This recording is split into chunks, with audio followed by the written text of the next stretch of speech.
কিন্তু রেফারিকে আমরা কখনো গোল দিতে দেখিনি। আগামী জাতীয় নির্বাচন ঘিরে রাজনৈতিক অঙ্গনে আবার উত্তাপ।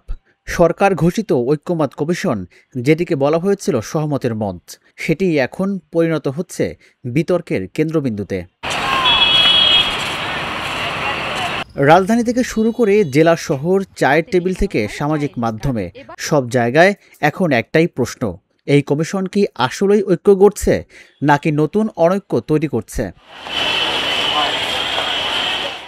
রাজনৈতিক বিশ্লেষকরা বলছেন, গণভোটের আগে এ ধরনের কমিশন হতে পারত আস্থার সেতুবন্ধন। কিন্তু তারা আশঙ্কা করছেন, কমিশনের কাঠামো ও সদস্য বাছাই নিয়ে স্বচ্ছতার অভাব নতুন করে সন্দেহের জন্ম দিচ্ছে।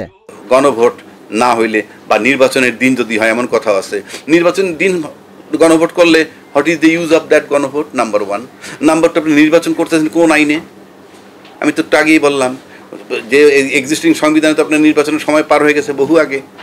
ওই সংবিধান তো আপনাকে রাইট দেয় নাই, মেয়াদ পার হইলে আপনার মন মতো করে নিতে পারবেন, আছে? নাই। কাজে আপনাকে ডিসাইড করতে হবে কোন সংবিধানে নির্বাচন করতে যাচ্ছেন। যদি বলেন জুলাই সনদ, সেক্ষেত্রে গণভোট করেন, জুলাই সনদের আইনি ভিত্তি তৈরি করেন গণভোটের মাধ্যমে, তারপর তার আলোকে আপনারা নির্বাচন করতে পারেন। আরেকটা কথা বলছে যে গণভোট পর নতুন পার্লামেন্ট যে আসবে সে 270 দিনের মধ্যে যদি কার্যকর না করে, এটা অটোমেটিক কার্যকর হবে বলে সংবিধানে সংযোজিত হবে। কোথায় আছে? এটা বললে হবে? বাংলাদেশে গণভোটের জন্য কিন্তু একটা আইনও আছে, 1991 সালে গণভোট আইন একটা আছে। তবে যে বিষয় নিয়ে এখন কথা হচ্ছে জুলাই সনদের বিষয়টা গণভোটে দেওয়ার, তবে সেইটা দিতে গেলে সম্ভবত আপনার গণভোটের যে আইন আছে সেই আইনে কিছু পরিবর্তনের দরকার হবে। সেটা অর্ডিন্যান্স করে বদল করা যাইতেই পারে।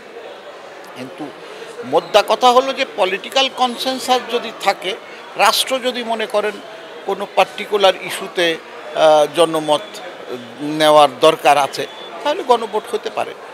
এটা তো পলিটিক্যাল কনসেনসাসের বিষয় এবং রাষ্ট্রের উপলব্ধির বিষয় যে তারা কোনো পার্টিকুলার ইস্যুকে কিভাবে দেখছেন। গণভোট হোক বা নির্বাচন, মূল বিষয় জনগণের আস্থা। ঐক্যমত কমিশন সেই আস্থা ফিরিয়ে আনতে পারলে ভালো, কিন্তু এখন মনে হচ্ছে দলীয় স্বার্থই প্রাধান্য পাচ্ছে। গণঅভ্যুত্থানটা জনগণ করেছে, ফলত দলগুলো যতই নিজেদের মধ্যে মারামারি করে লাভ নেই। ঐক্যমত কমিশনটা যে পাওয়ার, সেই পাওয়ারটা এসেছে জনগণ থেকে। এটা বিএনপি, জামাত, এনসিপি ঐক্যমত কমিশনকে দেয়নি, ফলত ঐক্যমত কমিশনের দায়বদ্ধতা রয়েছে জনগণ থেকে। আর জনগণ গণঅভ্যুত্থান করে ঐক্যমত কমিশন ডক্টর ইউনূসকে বসিয়েছে যে আমরা বাংলাদেশের সংস্কার চাই, আমাদেরকে সংস্কার বুঝিয়ে দিন। ডক্টর ইউনূস একটা কমিটি গঠন করেছে, কমিটির মাধ্যমে এখন রিপোর্ট এসেছে। তারা দলগুলোর সাথে এতদিন কনসালটেন্সি ভূমিকা ছিল, এখন দলগুলোই যদি চায় হলো এখানে ফাউল করতে চায়, ঐক্যমত কমিশন তো এটা দিবে না।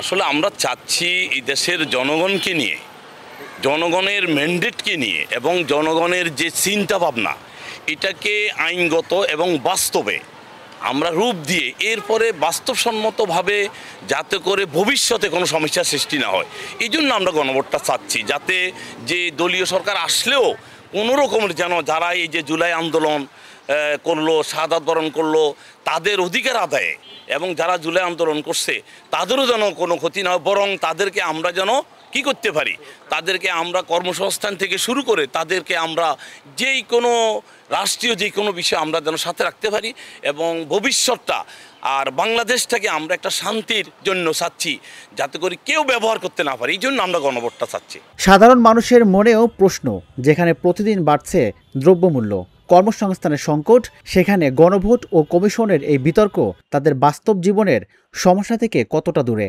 আমি গণভোটের পক্ষ না, আমরা চাচ্ছি যে নির্বাচনে যে ঐক্যমত কমিশনের যেগুলো গৃহীত হয়েছে সেগুলো নির্বাচিত সরকার এসে পার্লামেন্টে হচ্ছে বিল করে এগুলো হচ্ছে পাশ করুক।